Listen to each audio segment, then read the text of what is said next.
Briciapi. Koha është armiku i dashurisë romantike, ka thënë poeti, politikani dhe parlamentari anglez i shekullit të 17 Andrew Marvell në poezinë e tij që titullohet Së dashurës së tij të ndrojtur.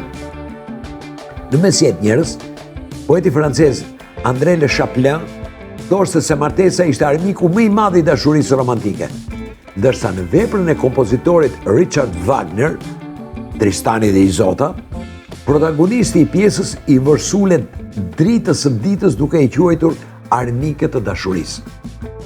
Ndërsa botuesit e librit Gatishmëria dhe reflektimi në mendimin e Kierkegaard ka një tjetër teori. Kapitalizmi që fetishizon seksin është armiku i vërtet i dashurisë. Të gjitha këto pohime janë vërteta o Briciap, burra grua qofsh. Por ty në momentin që ndodhesh, sikur nuk të interesojnë shumë. E vërtet? Atëherë dëgjom mua. Armiku më i madh i dashurisë o Briciap, burra grua qofsh, është të mos dëgjosh.